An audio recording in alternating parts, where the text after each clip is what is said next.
E Fique à continuando, vontade. vamos continuar. Vamos Fique à vontade. continuar. Pronto. Continuando com o nosso estudo.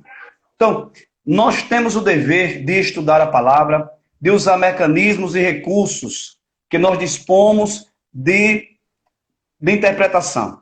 Você que está aqui, que é um estudioso da palavra de Deus, que é um leitor, o quanto você puder, invista em você.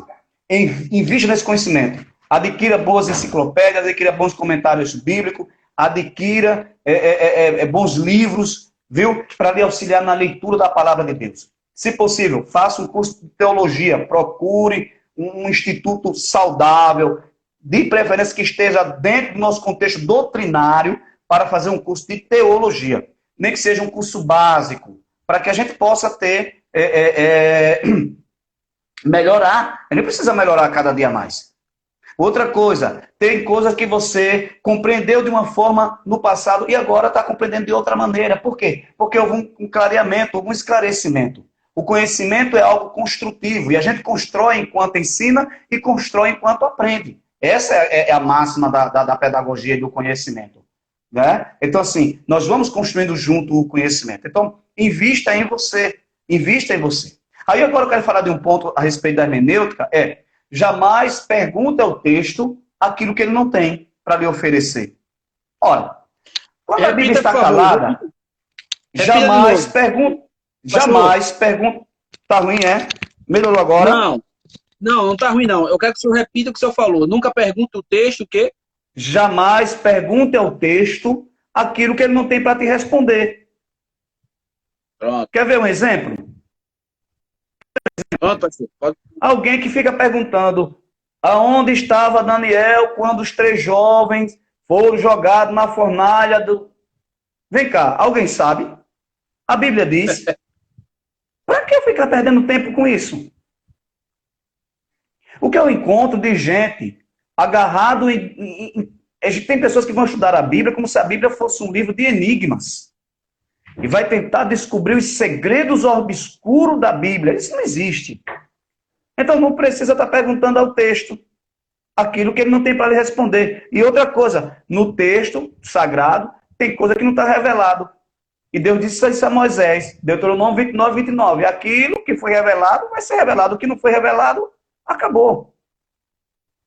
Agostinho dizia o seguinte: eu não preciso ter voz onde as sagradas escrituras se calam. Olha que importante. Outro dia alguém perguntou, irmão, a gente só sabe qual era o peso da cruz de Cristo, assim?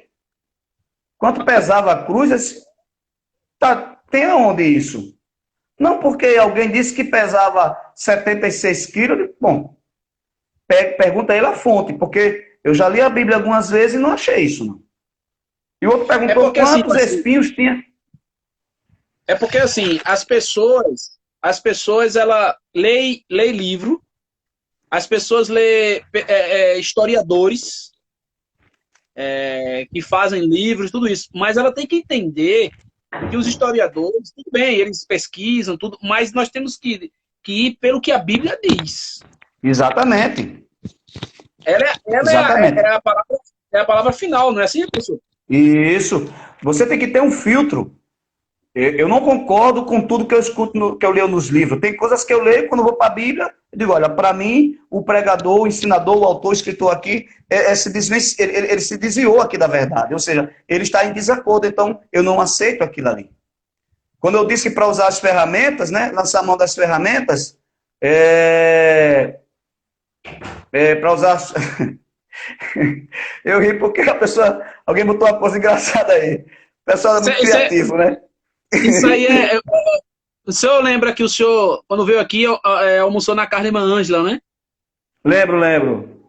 É Lembro. o irmão dela que está falando. É, né? Muito bem. Viu, pastor? Então, veja bem. O texto diz isso, a Bíblia diz, não, então, para que eu ficar me preocupando com isso? Onde a Bíblia não tem voz, eu não preciso ter. Essa é a verdade. A Bíblia está calada, então eu preciso me calar também. Não posso estar perdendo tempo em discussão. Uma vez eu ouvi uma discussão num culto de rua de dois pregadores, isso faz muitos anos. Porque um pregou que a coroa tinha 73 espinhos, aí depois o outro foi pregar, depois disse que não era 73, era 75. Veja, qual foi a contribuição que isso trouxe para os ouvintes? Nenhuma. Nada. Nada. E aqui eu já quero aproveitar o seguinte: cada culto requer uma pregação de acordo com aquele culto. Né? No culto de rua, eu não posso estar pregando, dando uma doutrina no culto de rua, tem que dar uma mensagem para o pecador e fazer a interpretação do texto correta. Agora eu quero fazer uma pergunta. A Bíblia tem contradições? Minha gente, vamos ler um texto aqui de Provérbios, Provérbio 24. Você está com a sua Bíblia aí, não está? Vamos ler aqui. Provérbio 24, versículos 4.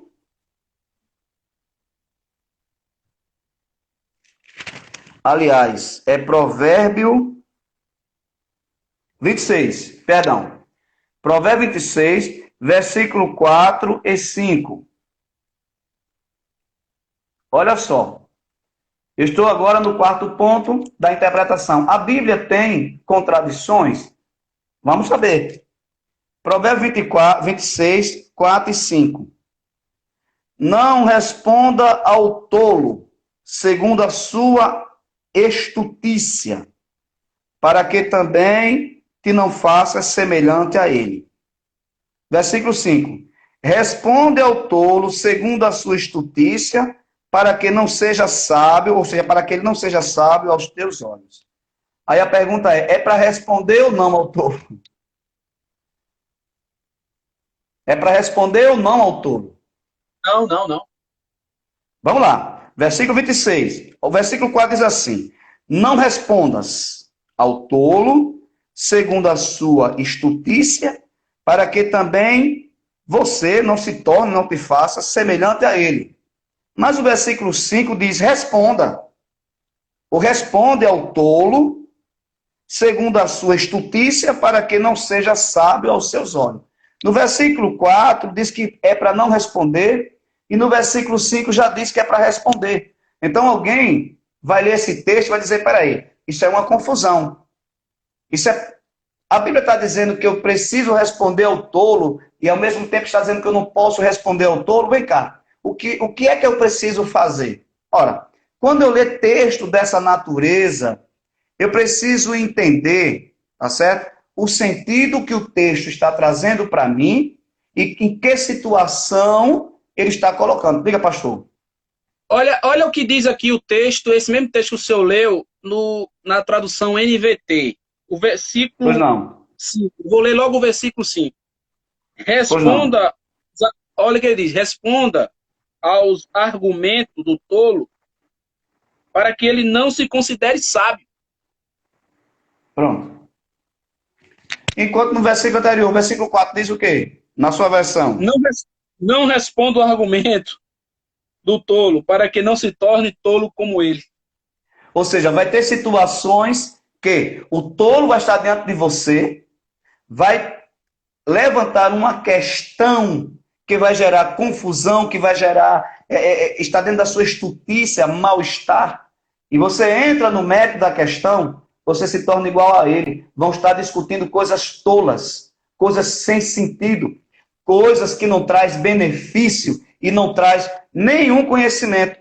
Agora, quando o tolo indagar a respeito, tá certo? Ou falar a respeito de uma verdade, e ele está distorcendo essa verdade, para que ele não fique sábio perante aqueles que estão ouvindo, você vai responder a ele, você vai corrigir a ele, para que aquele tolo não fique por sábio, quando todo mundo sabe que ele é tolo. Se eu não me lançar ao estudo, eu vou achar que a Bíblia tem contradições. Quer ver outra coisa, gente?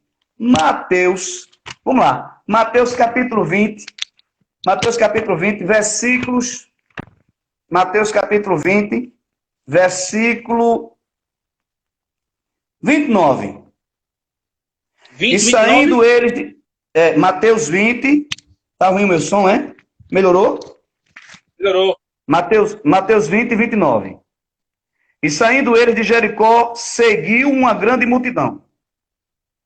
Aqui o texto é os dois cegos de Jericó. Mateus 20 e 29. E saindo eles de Jericó, seguiu uma grande multidão. E eis que dois cegos, assentados junto ao caminho, ouvindo que Jesus passava, clamaram dizendo: Senhor, filho de Davi, tem misericórdia de mim. Veja só. Quando você vai para Marcos, no capítulo 10, 46 e 52, diz também que Jesus estava saindo de Jericó, mas que tinha apenas um cego. E Marcos dá o nome ao cego, chama ele de Bartimeu. Quando você vai para Lucas, capítulo 18, 35, não diz que Jesus estava saindo de Jericó, diz que Jesus estava entrando em Jericó. E que tinha 2 cegos. Veja, o mesmo fato bíblico sendo narrado por 3 evangelistas, que aparentemente tem uma discrepância, tem uma discordância, tem uma inerrância. Aliás, tem uma inerrância não, tem uma contradição. Se a gente não olhar o texto, se a gente não estudar o contexto, se a gente não procurar entender o que cada escritor quis dizer e para quem ele foi falar, a gente vai pensar que a Bíblia realmente contém erros e vai dizer, olha, nenhum está falando a verdade, porque um diz que é 2, outro diz que é um diz que Jesus estava entrando, outro diz que Jesus estava saindo.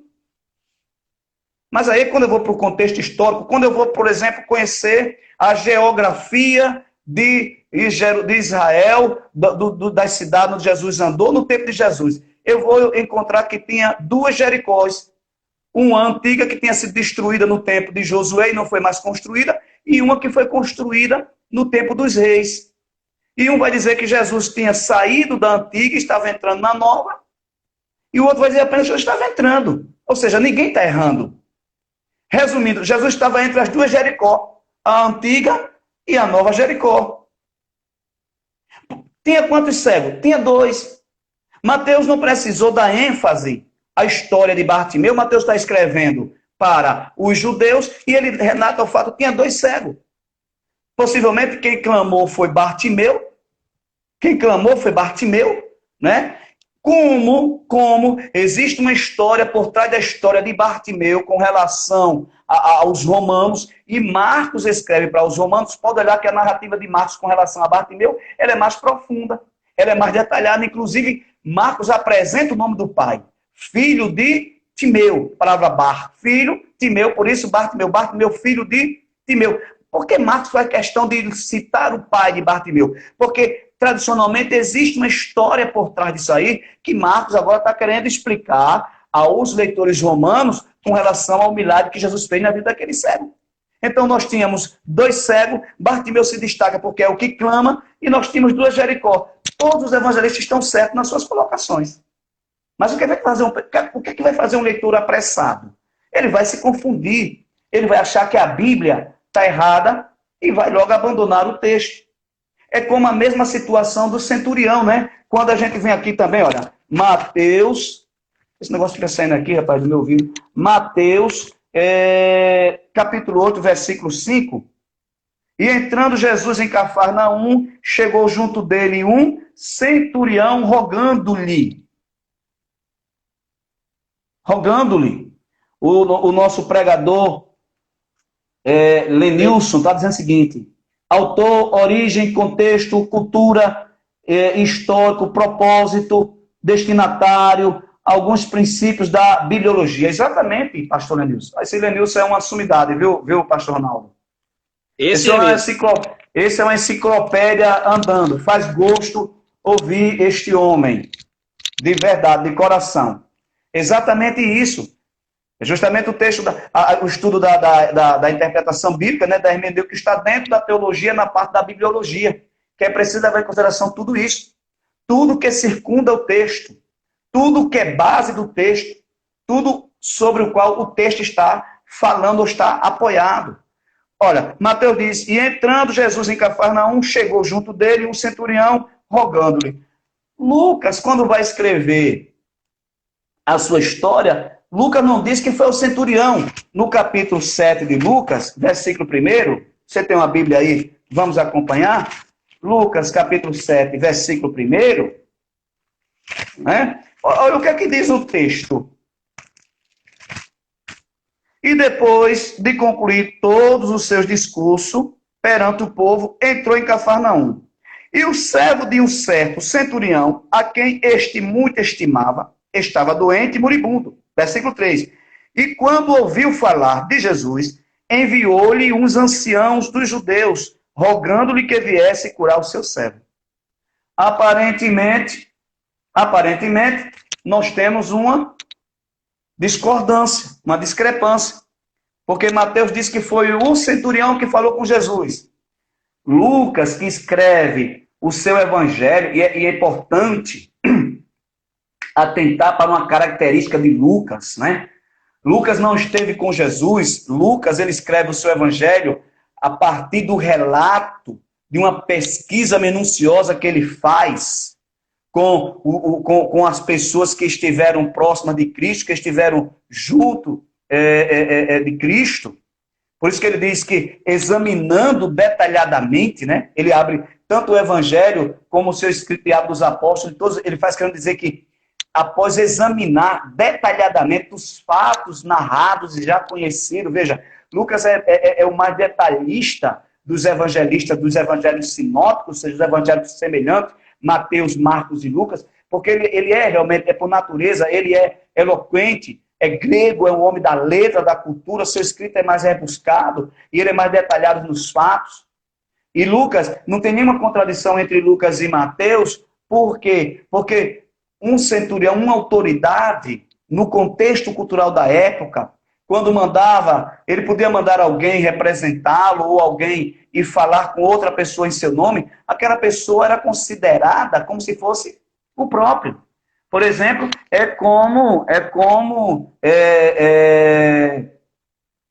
pastor presidente manda pastor Ronaldo Inácio Júnior e representá-lo aí num evento, quando ele chegar lá, né, ele será recebido como quem? Como pastor presidente. Por quê? Porque está sobre você, está imbuído em você, você está, né, está incumbido, está revestido desta autoridade eclesiástica. Então, Lucas vai dizer, Mateus vai dizer que foi o centurião, né? Mateus está escrevendo para os judeus e vai dizer que Jesus, apesar de ser judeu, deu atenção ao povo romano, atendeu também ao povo romano. Inclusive, Mateus vai dizer que Jesus disse que nem Israel encontrou tanta fé como encontrou naquele centurião. E Lucas disse que o centurião mandou representante, mandou ancião do povo, inclusive os anciãos tinham uma amizade com o centurião e disseram, né? Ele nos construiu uma sinagoga, ajude. Nenhum dos dois, todos os dois estão falando o mesmo fato e todos os dois têm razão no que estão dizendo. Tanto Mateus, que diz que foi o próprio centurião, como Lucas, que diz que o centurião mandou um representante. Mas como é que a gente tem conhecimento desses fatos? A partir de outras leituras. Porque se você ficar lendo, se você ler apenas a Bíblia, né? Se você ficar lendo apenas a Bíblia e não lançar mão de outros subsídios, você pode incorrer em erro e fazer interpretações de textos de maneira equivocada. Entendeu, pessoal? Então, assim, é esse desafio que a gente tem quando a gente vai fazer essa leitura, essa interpretação do texto. E quando vamos estudar a palavra de Deus, é preciso dedicar tempo a estudar aí. Pastor Ronaldo, quer falar alguma coisa? Pode continuar, pastor. Falar nada não. O pregador Lenilson Andres, até o nome do homem é diferente, meu Deus. Está dizendo aqui, Bíblia não é livro de receita. Precisamos degustar. Exatamente. Exatamente. Né? Martinho Lutero, ele dizia o seguinte, que o seu método de leitura, né, que ele utilizava, ele lia a Bíblia toda de uma vez, ia lendo, depois ia lendo mais compassadamente, depois ia lendo mais compassadamente, depois ia lendo mais, para poder ter uma compreensão do texto. O que é que nós temos hoje? Leitores apressados. O que é que nós temos hoje? Alguns ministrantes, alguns ensinadores, e aqui eu não estou fazendo uma crítica destrutiva de maneira nenhuma, que muitas das vezes não se preocupa em se deter no texto, em lançar mãos de algumas ferramentas de interpretação, né, de técnicas de interpretação, das regras da interpretação do texto, e acaba falhando na hora de transmiti-lo, na hora de ensinar. E muitas das vezes trazendo, em alguns momentos, prejuízo, né? Porque nós que estamos nos púlpitos das igrejas, nós somos formadores de opiniões, nós somos aquelas pessoas em que as pessoas estão esperando escutar de nós a verdade. E aquilo que for dito por nós é a verdade que elas irão aplicar à sua vida. E agora uma questão que muitas vezes há muito debate sobre isso. O texto bíblico pode ter mais de uma interpretação, ou seja, eu posso pegar um texto, interpretar de uma maneira, pastor Ronaldo interpretar de outra, e vem outro interpreta de outra, ou seja, 10 pessoas ouvem o mesmo texto e cada um interpreta da maneira que quer. Ora, isso seria uma confusão muito grande, né? Apesar de que todos nós, tem 10 pessoas, e alguém fala uma palavra, fala um texto. Aquilo quando vai para os nossos ouvidos, logicamente, e mais uma vez, todo o arcabouço cultural, social, ou seja, tudo que nós somos, toda a nossa cosmovisão, né, a nossa visão de mundo, inquestionavelmente vai influenciar quando a gente ouve. Né? Ou seja, alguém muitas vezes está na igreja escutando uma palavra e ela está triste, outro está alegre, um vai ouvir de uma maneira, outro vai ouvir de outra. Mas isso não é a interpretação. Isto é no campo da aplicação. É como eu vou aplicar o que está sendo dito para meu estado, para a minha vida. E o outro vai aplicar para a sua vida. Há textos na Bíblia, principalmente de cunho doutrinário. Por exemplo, você vai pegar os textos que estão relacionados à soteriologia, que é o estudo da salvação, e aí, dentro desse assunto, né, eu tenho a corrente arminiana e eu tenho a corrente calvinista, os reformados. Esses dois intérpretes, eles vão se deter ao mesmo texto e um vai entender a salvação do ponto de vista do arminianismo. O teólogo arminiano vai entender o texto com respeito à salvação da leitura arminianista, da interpretação arminianista. Já o calvinista vai fazer a leitura e vai entender do ponto de vista do calvinismo, né? Da doutrina reformada. Então, dentro de algum contexto, alguns textos, eles vão permitir que sejam feitas essas interpretações, ok? Mas que não gera prejuízo à fé. Que independente se você é um crente arminiano ou calvinista e Jesus te salvou, você vai para o céu. Você vai para o céu. Correto, pastor? Agora, eu vou pegar um texto, 10 pessoas vão ler o mesmo texto e cada um vai dar a interpretação ao seu bel prazer. Não existe isso. O texto está dizendo uma verdade. E essa verdade foi escutada pelos seus ouvintes originais. Quer ver um exemplo? Mateus 25 a 29, a 30, né? O convite de Jesus. Quando ele diz, tomai sobre vós o meu jugo, aprendam de mim que eu sou manso e humilde de coração e encontrarão descanso para as vossas almas. Que a gente utiliza muito esse texto. O que é jugo ali? Como foi que aqueles ouvintes de Jesus ouviram? O que é que eles entendiam por jugo? Então, eu tenho que ouvir o texto como eles ouviram.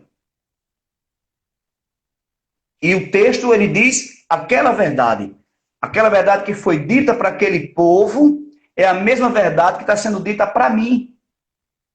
Aquela realidade, todos nós que estudamos sabemos que o jugo era uma espécie de canga que era colocada nos bois para que eles pudessem trabalhar na terra. Geralmente era usado um boi mais forte, um boi mais velho e um boi mais jovem, e o jugo era justamente para poder fazer o quê? Equilibrar, né? Equilibrar o processo que era feito na terra com aquela grade. Diga, pastor. É que tem que ver se... Perguntar ao pessoal se a tela está travada, né? Por quê?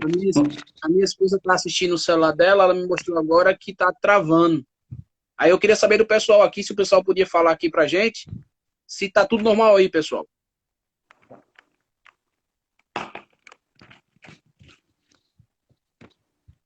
Até agora ninguém respondeu. Voltou aí?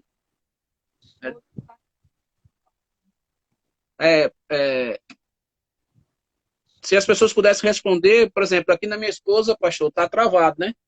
mas... Não tá me ouvindo, não? Ó, tá vendo? Ó, estava travado, pronto. Estava, né? Alguma irmã disse Então, aqui que até estava que parte eles estavam ouvindo eu travado. falar?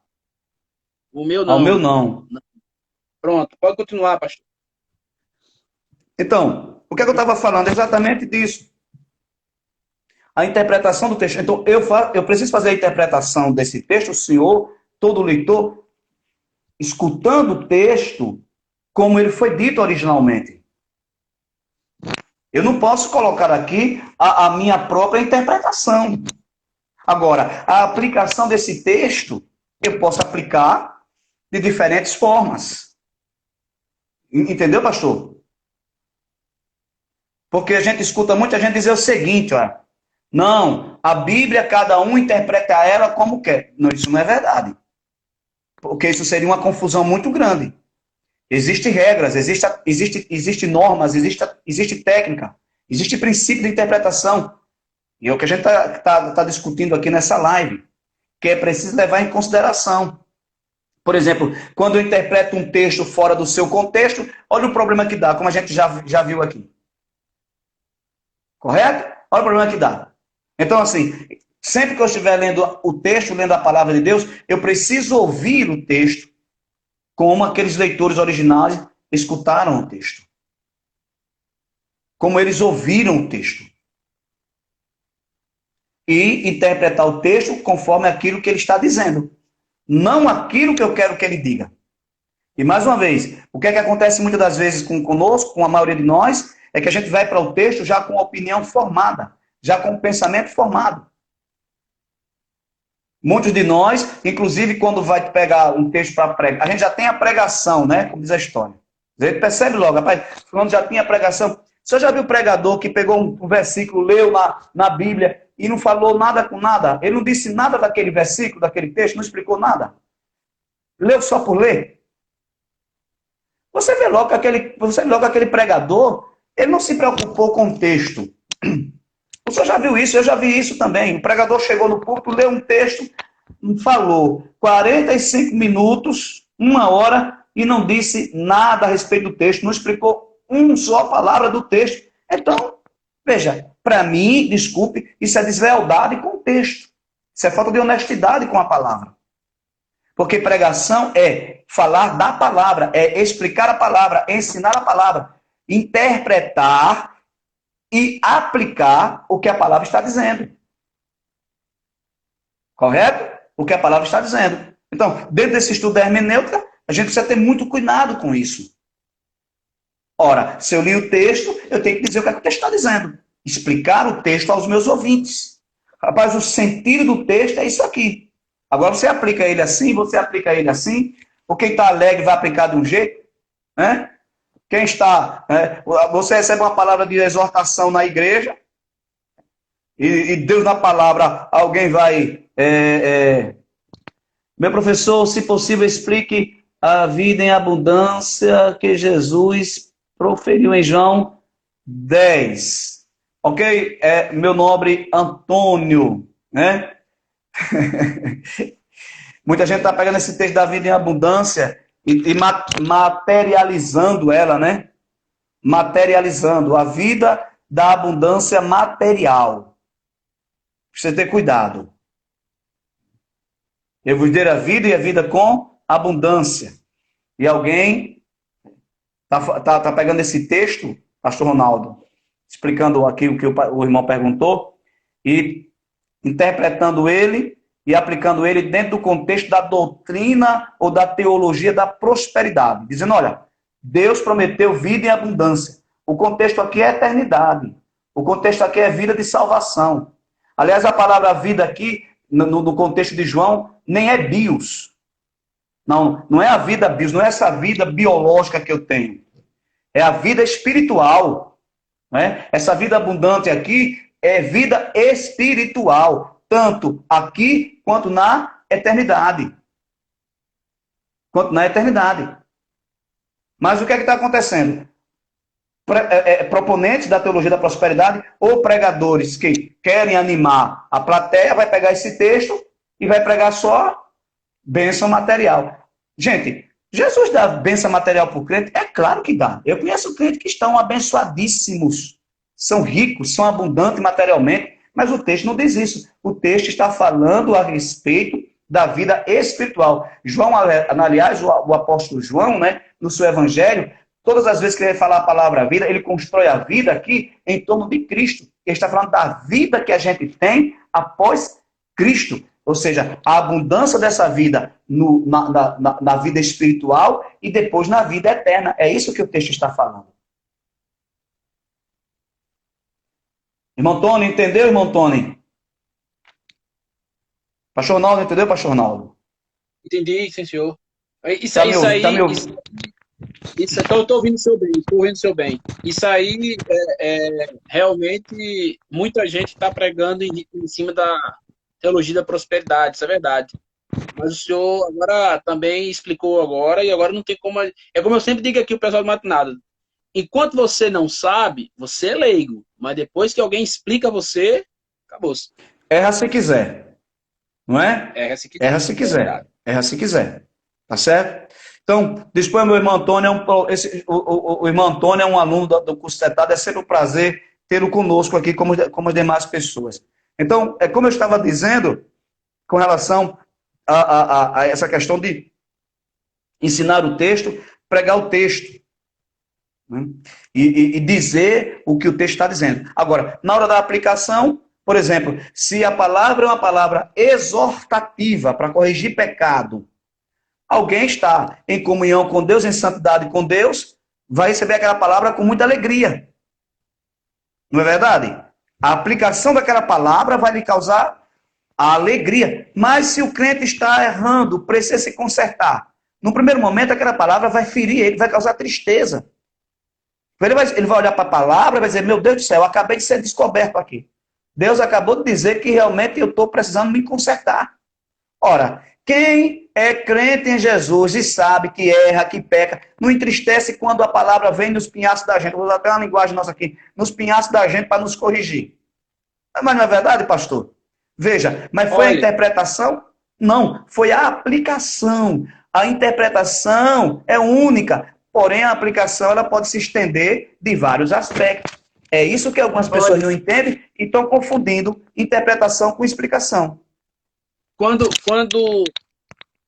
se você está pregando ou ensinando, e como o senhor acabou de falar, aplicando, de repente, a palavra é para corrigir, e você vê a maioria das pessoas com a cara feia, pode ter certeza que o negócio está dando certo. Está dando certo, né? Eu ficava preocupado, mas depois que eu aprendi isso, eu agora não me preocupo mais, não. Não se preocupa, né, pastor? Não. Aí, pastor, o senhor tocou num ponto muito sensível agora. O senhor tocou num ponto muito sensível agora. Reação da igreja quando estivermos falando.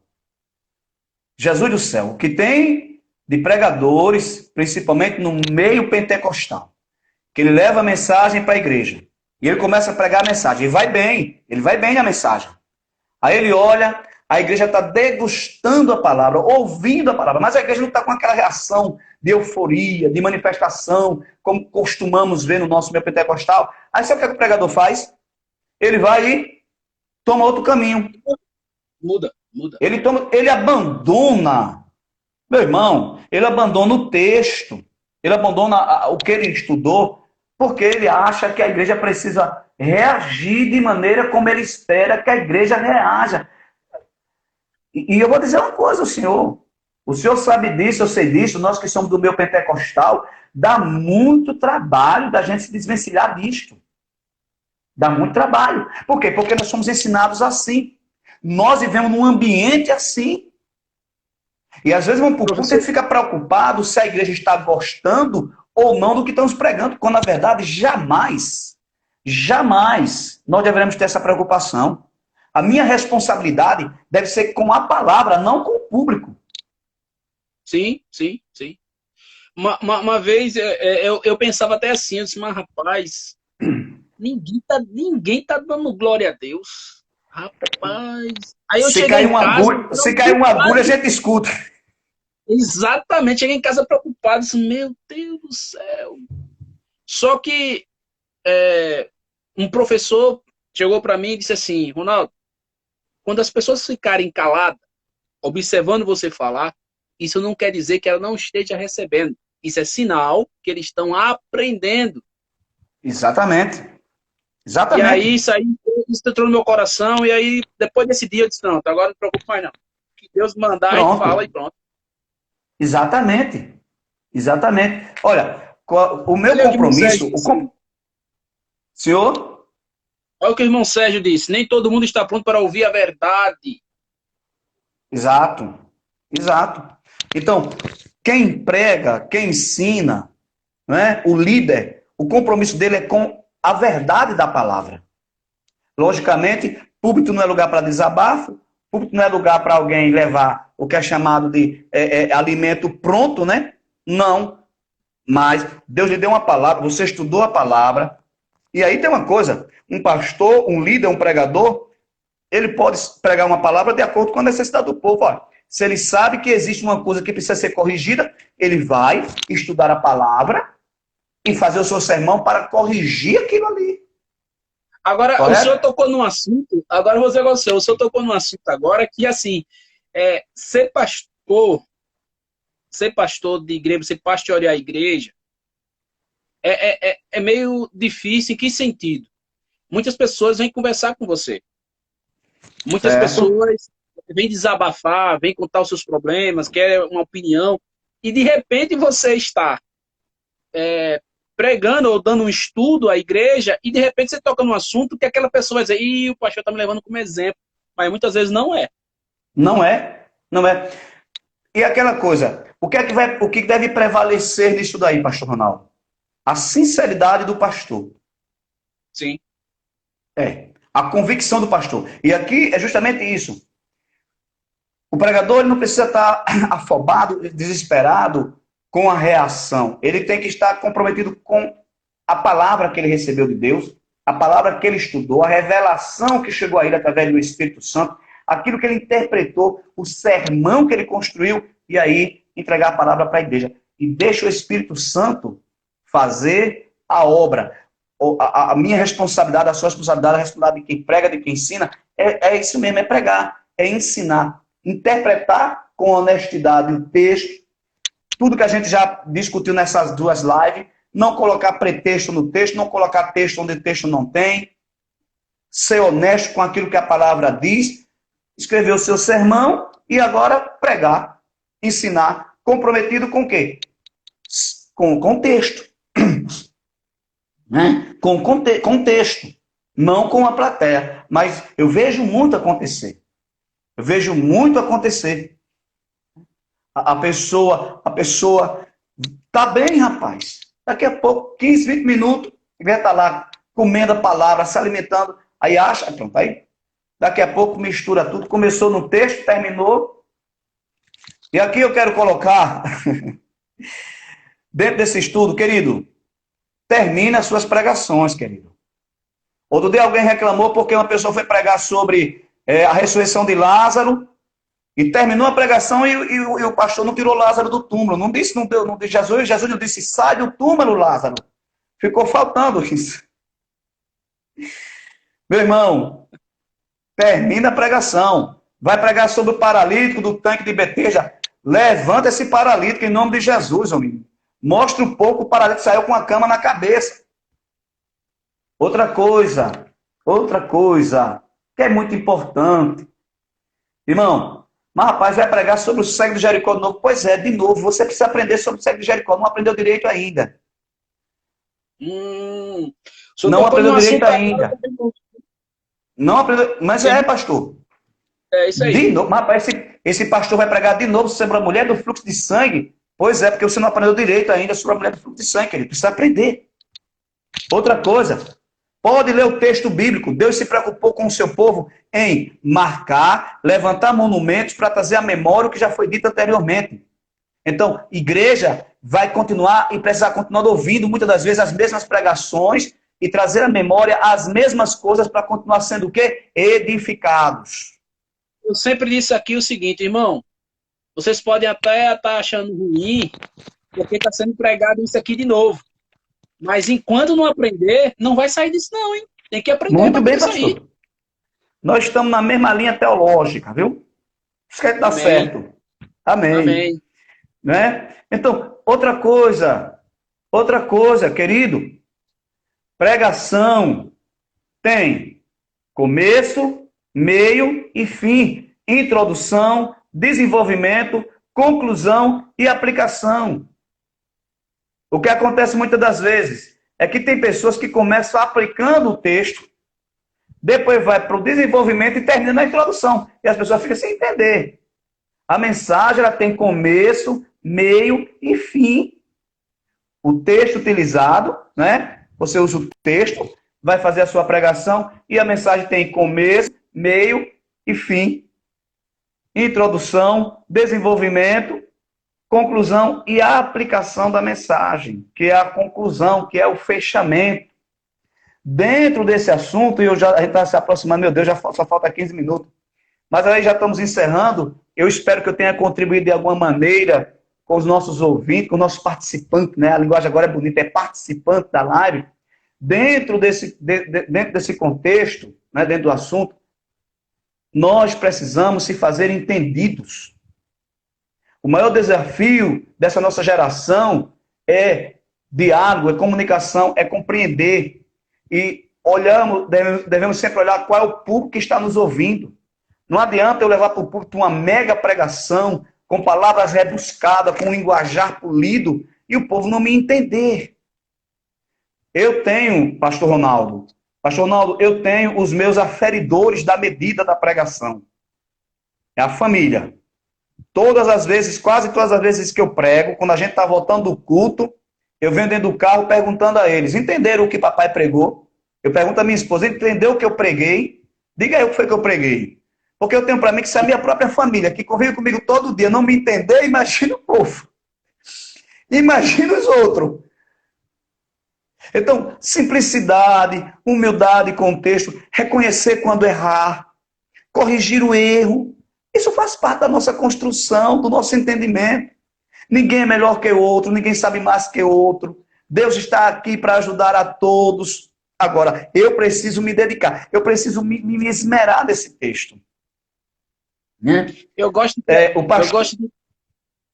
de pregar para minha esposa antes, na maioria das vezes, porque ela assim, ela é um pouco crítica, ela vai dizer, por que isso? Por que aquilo? Pronto, Porque olha que coisa boa. Isso me ajuda. Claro que ajuda. Né? Claro que ajuda. E nós precisamos de pessoas.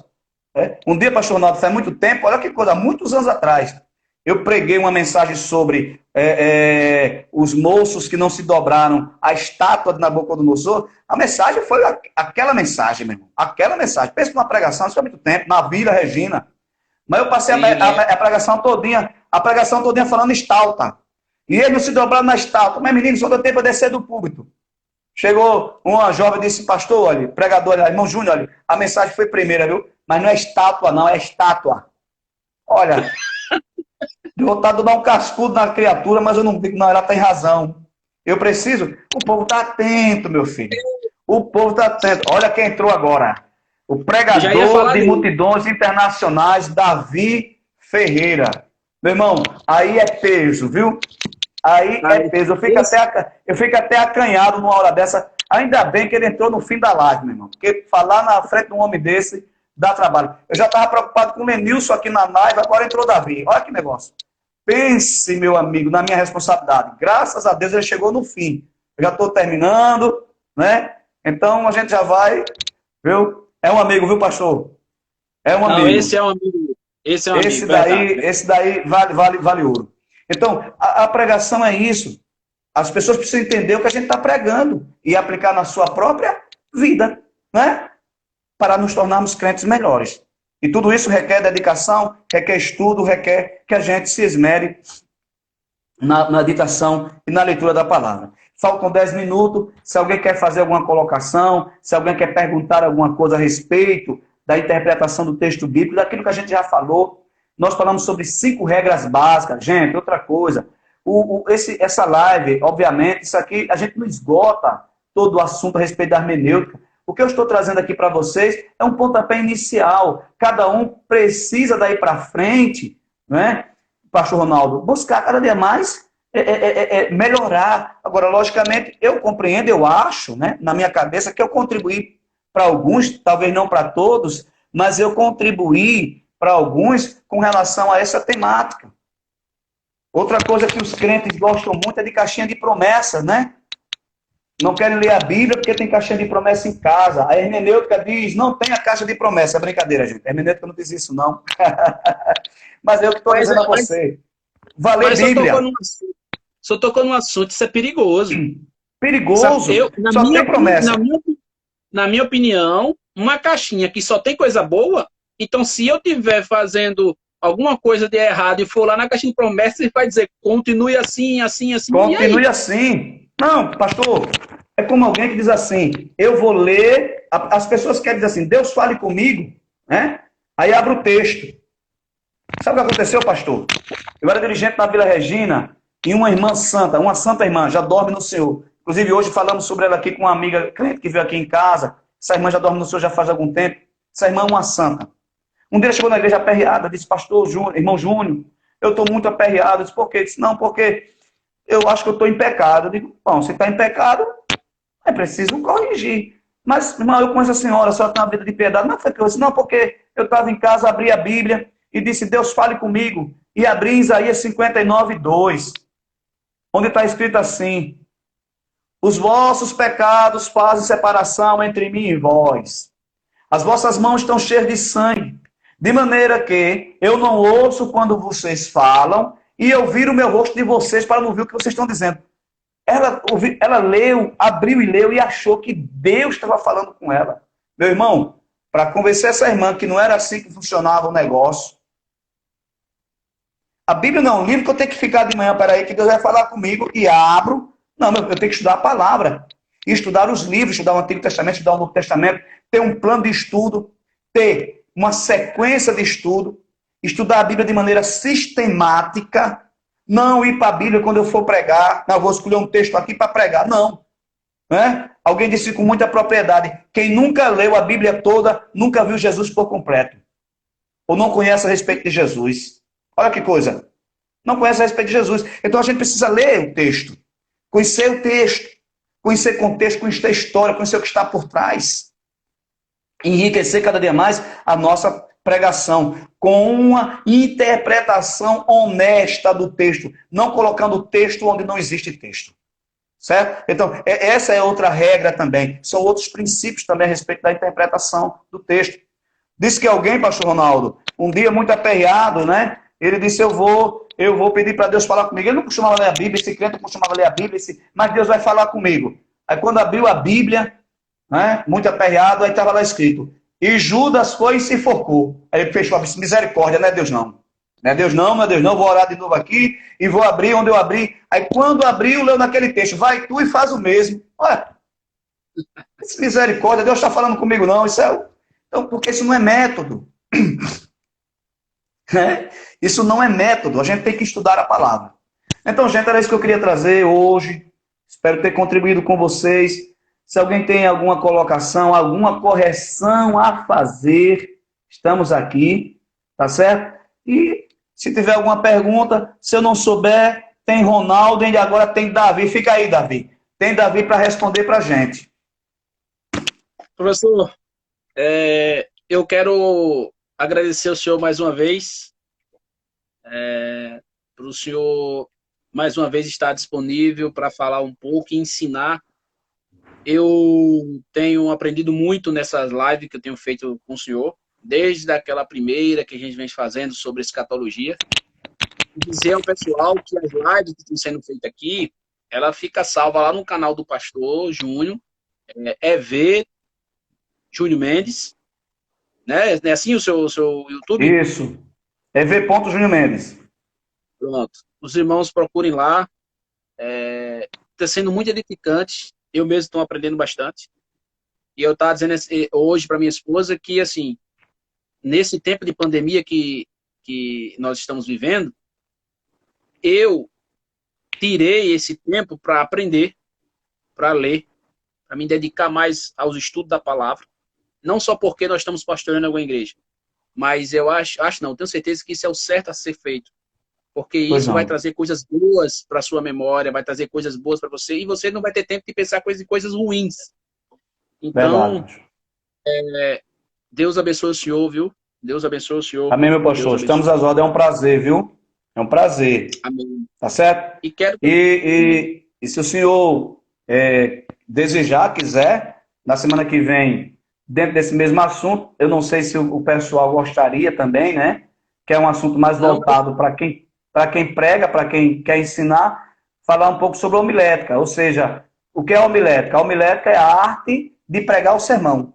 A gente hoje estudou sobre a arte de preparar o sermão, né? Ou seja, a arte da interpretação, a hermenêutica e a exegese.